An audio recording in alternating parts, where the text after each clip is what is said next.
While the strike force is working to cut down on violence, there's also an issue when it comes to dealing with criminals afterward. The AP recently reported a third of federal correctional jobs are vacant right now. Burnout and COVID have accelerated attrition, with some guards saying they have to work 12-hour days, no days off. Joining me now to talk about this issue is Alex Carmen. He's the Associate Dean at the School of Criminology, Criminal Justice, and Public Administration at Tarleton State University in Texas. Professor, can I just start with something very basic? How much are these correctional officers paid? Not well enough, right? So if you compare that across the United States with places like Amazon, McDonald's in some cases, and various others, they're actually about $1 or $2 less than the basic paying jobs in some of these corporations. And so clearly, some of these salaries are far from being competitive. And these are jobs where your life is literally on the line.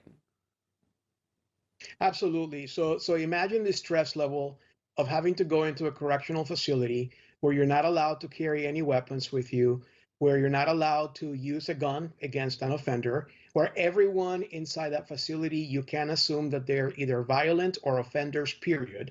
And so at the end of the day, you're going to find yourself on a defensive mode constantly.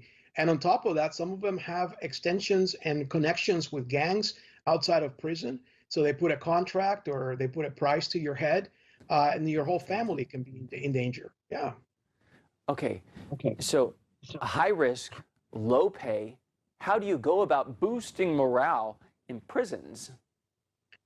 I think for starters, we have to have a minimum payment a scale across the United States, right? So they're paid based on each one of the state standards, and at the federal level, they have a standard, substandard pay, I would argue. And so the federal government needs to increase that pay. In addition to that, at the state level, they need to start compensating justly and fairly. And then we also need to have a very aggressive campaign to recruit them, right? Pay for some of their college tuition, give them incentives to be able to recruit people that are both capable and able to do this very difficult job.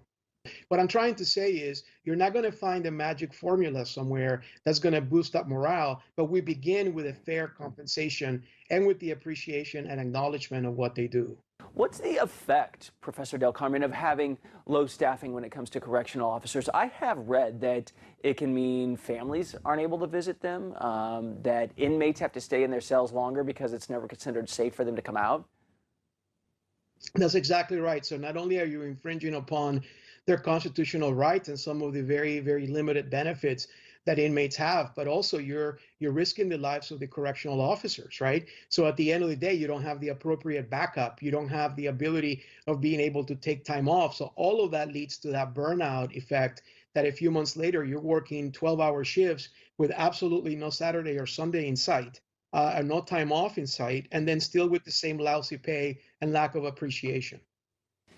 Attrition is the, I know, official word, but I don't think it begins to even cover it because the PTSD involved, the burnout any of us have had if you work 10 days in a row, and just to think like there's no end in sight on that. Whose job is it to fix that? Because I know Congress may have a role. Congress really doesn't get that much done. Is there anyone else who does have jurisdiction who could help?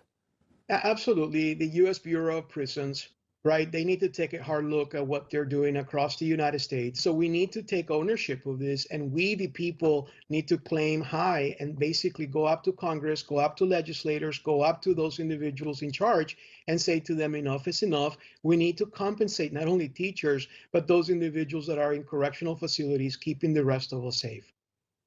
Alex Carmen with Tarleton State University. Thank you for your insight, sir. Thank you.